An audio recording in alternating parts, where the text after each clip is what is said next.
32 సంవత్సరాల క్రితం దర్శనమిచ్చి తన సేవకునిగా పిలిచారు.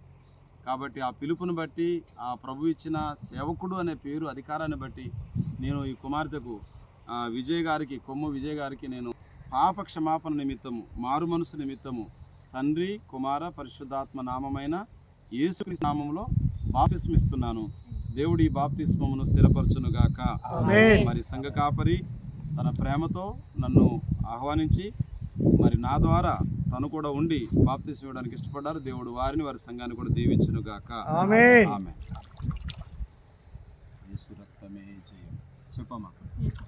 శిలో రక్తమే జయం. యేసు నామమున మంచిది. ప్రభు నాకు ఈ కొమ్మకు బాప్తిస్మం ఇస్తున్నాం. ప్రభు మాది నర్మ ఊహ తప్పుల ప్రతి భావం క్షమించబడి, కడగబడి, పవిత్రంగా పరిశుద్ధులుగా తిరిగి లేపబడి మరి బాప్తిస్మం పొందుడి పరిశుద్ధాత్మ వరం పొందుదురు అని యేసయ్య చెప్పాడు. వీరు కదా ఆ రీతిగా ఈ బిడ్డ పరిశుద్ధాత్మతో నింపబడి వర్ధిల్లాలి. దేవుని మహిమార్థం ఈ లోకం తన మహిమ కొరకు చించునుగాక. వెనక్కి ముంచి చెప్తున్నాం. ఏం భయపడకు, నీళ్ళు చిలకలేపుతున్నాం వాళ్ళ పడ్డాక కాలు చేతులు చెప్తున్నాం. ఓకేనా? ఏం భయపడకుండా తండ్రి వార పరిశుద్ధాత్మ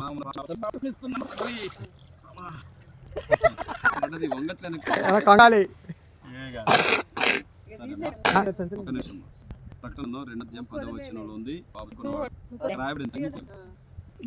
అక్కడ రాబడింది, మనము ఊరకముగా ఉండము, నీ జీవకిరీటం అంటే పరలోకం ఇస్తాను అని. ఈ స్కూల్లో చేరిన పిల్లడు లాగా నువ్వు స్కూల్ కంటిన్యూ వెళ్ళి చదువు నేర్చుకోవాలన్నా ఈ రోజు నుంచి నీ జీవిత భక్తి నేర్చుకోవాలి. పేర్లు కానీ వేరే బాగుంది ఇట్లాంటి చాలా ఉంటారు. ఎవరి మాట వద్దు, ఇంకా ఒక్కటే యేసుప్రభు మాట వినాలి, బైబిల్ చెప్పి వినాలి. కొడుకు చదువుకున్నాడు చెప్తాడు, గారు చెప్తారు, మాత్రమే వినాలి. చచ్చిపోతే పరలోకం పొందుతుంది. లేకపోతే నువ్వు యేసుప్రభుని విడిచిపెట్టి వెళ్ళిపోతే నీ బాప్తిస్మం పని, నీ ప్రార్థన పని, కానుకల పని చేయదు, మళ్ళీ నరకానికే వెళ్ళిపోతావు. దీనిలో మూమాటిది సత్యం. ఓకేనా? దేవుడు నిన్ను దీవించునుగాక. ప్రార్థన చేద్దామని ప్రార్థన చేస్తారు. స్తోత్రములు నాయన మా తండ్రి, సర్వప్రభు నీ కొన్నాళ్ళు చుట్టాలయ్యా. ఈ ఉదయకాల సమయంలో నీ ప్రియుడినైనా నేను జ్ఞాపించుకుంటూ బిడ్డనైనా జీవించిన కాలంలో ఆయా నిజది ఎరగక ప్రభువా, ఇంకా జీవించిన తర్వాత నా సత్యమేంటో ఆయన ద్వారా ఎరిగి ప్రభువా ఏసే దేవుడు ఒప్పుకుని బ్రతకడానికి తీర్మానంగా ఆనాడు నాయన మీరు ఇచ్చినటువంటి ఆజ్ఞను బట్టి ఆ నీటి బాప్తిసం కొరకు ప్రభువా నీ బిడ్డ సిద్ధపరి ఇది నాన్న ప్రభాత పాపాన్ని ఒప్పుకొని నేను దేవుని కొరకేనే బ్రతుకుతానని నీ బిడ్డగా ఇదిగో తండ్రి ప్రమాణపూర్వకంగా తండ్రి ఒప్పుకొని నాయన ప్రభా ఈ తండ్రి నింపబడి అనేకులకు ఆయన మీ అనేకులకు దీవెనకరంగా ఉన్నట్టు ఆయా కుటుంబాన్ని బంధు స్నేహితులందరినీ కూడా ప్రభువా తాను పొందుకుందిన రక్షణ యొక్క ఆ గొప్పతనాన్ని ప్రకటించినట్లుగా నేను సిద్ధపరచండి. ఇది మొదలుకున్నాయన ఇలాంటి దుష్టి సహాయం చేయండి, ఆశీర్వదించమని తన రక్షణ ఎలా కాపాడుకోవాలో అటువంటి జ్ఞానం ఏ సమయంలో ప్రార్థిస్తున్నాము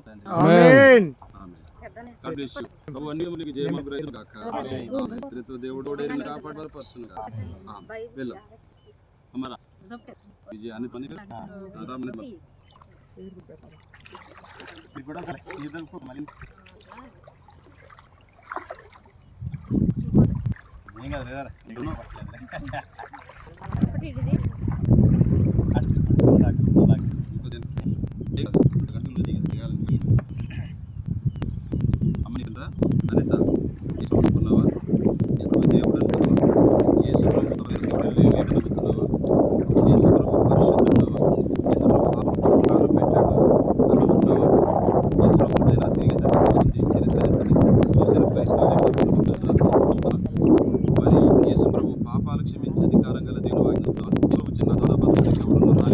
మరి పరలోకం ఏదైనా నిన్ను గురించి నేను పాపిని ఒప్పుకున్నావా? నీ పాపాలు దేవుని దగ్గర క్షమించవా? దేవుని కలిగిందా? ఎన్నడూ నేను పాత జీవితానికి వెళ్ళనని తీర్మానించుకున్నావు. ఇది సంఘకాడికి వస్తే వాక్యం చెప్తాను, మీ మాట వినువాడు నా మాట చెప్పాడు. చెప్పని మాట వినాలట, చెప్పని మాట వినాలా. చెప్తాడు, అమ్మ నువ్వు పాడంటే పాడాలి, రా చెప్తాను, మౌనం కూర్చోవాలి, నువ్వు ప్రార్థనకు రా అంటే రావాలి. ఇది గొప్ప విడిచిపెట్టి మంచిగా అమ్మ ఇది ఇష్టండి మంచిది పని చేయంటే చేయాలి. అలా సేవకుని మాట వింటావా అమ్మా? గట్టిగా చెప్పలేదమ్మా, వింటావా? ఇంకే చెప్తుంది ఆత్మీయ అంటే అంట. అంటే చర్చలు అంటాడు, ఫాదర్ కూడా కొంతమంది ఆత్మీయ తండ్రి తెలుగు చక్కగా. మరి ఆత్మీయ తండ్రి అంటే మీ సేవకుడు, మీ సంఘ కాపరి. ఈ కాపరి మాట్లాడావా?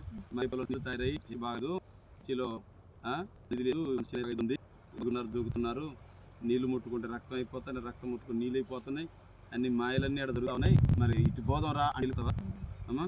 నీ సొంత తండ్రి ఇంటిని ఎట్లా విడవకూడదో నీ ఆత్మీయతని నీ సంఘాన్ని విడవకూడదని వాక్యం. సరే, దేవుని యందు వయసులో పెద్దవారిని ఆత్మీయుల పెద్దవారిని గౌరవించాలని వాక్యంలో ఉంది. రెండు మాటలు, వయసులో పెద్దవారిని ఆత్మీయతలో పెద్దవారిని గౌరవించాలని వాక్యంలో ఉంది. మరి అలా వయసుకు పెద్దవారికి నువ్వు గౌరవిస్తావా? సంఘ పెద్దలను గౌరవిస్తావా? మరి నీ రాబడి దేవునికి దశ భాగం ఇవ్వాలని అమ్మ వచ్చే టైం అయిపోయింది, నువ్వు సంపాదించి ఓకేనా? ఎవరి వాడాలో అయ్యే అడగాల. మరి నీ రాబడి అంతలో దేవుని ఉంది, దశంపాదిని బతకడానికి మీ ఏగారు నేను కానీ దేవుని ఆజ్ఞ. మరి నీ రాబడిలో దేవుని పని కొరకు ఖర్చు పడతావా? మరి సువార్త చేయాలి. యేసుప్రభుని ఒకటి ఏం చేయాలట? సువార్త చేయాలి. మిమ్మల్ని చీకట్లో నుండి వెలుగులు గుణాతిశయములను ప్రచురము చేయ నిమిత్తము ఏర్పడిన రాజులైన యాజక ఏర్పాటు చేయనాడు. ఎందుకు తీసుకుంటున్నాడంటే ఇంకా ఈ రక్షణ నేను ఇప్పుడు మీ అన్నయ్య వచ్చేటప్పుడు బండి మీద 2 నిమిషాలు మాట్లాడాను. ఆయన ఎంత కష్టపడి కొంతకాలం మీ ఇంటికి కూడా ఎంత కష్టపడి ఆ నాన్న మీ ఇంటి స్వార్థ ఆయన మారడానికి కూడా ఎంతో మంది నమ్మలేదంట. ఆయన గారు కూడా మారడానికి ఎంతో మంది సహాయపడారు. ఇవాళ నువ్వు పరలోక రాజ్యానికి వారసులు, దేవుని దగ్గరికి వెళ్ళిపోతున్నావు. దేవుని పోయి మరి నీ వయసు అలాంటి ఎక్కదు. ముసలితో వీళ్ళంతా 90 పాటిస్తున్నారు. ఇలాంటి చెప్పండి, నీ బంధువులు చెప్పాలి, స్నేహితులు చెప్పాలి. మరి స్వార్థ ప్రకటిస్తావా? పౌలుక్తుడు ఏమంటే స్వార్థ చేయకపోతే నాకు శ్రమ అన్నాడు. అంత ఆగకుండా నీకు నువ్వు తీర్మానించుకోవాలి. దేవుని కొరకు నేను స్వార్థ చేస్తాను, 10 మందిని దేవుని కొరకు నడిపిస్తాను. మనం దళపోతున్నావు, పిల్లగాడు మట్టలో పడిపోయి నేను గమ్ముకున్న బయటికి లాగుతాం. అలాగనే లోకమంతా నరకి అడిగి వెళ్ళిపోతూ ఉంది.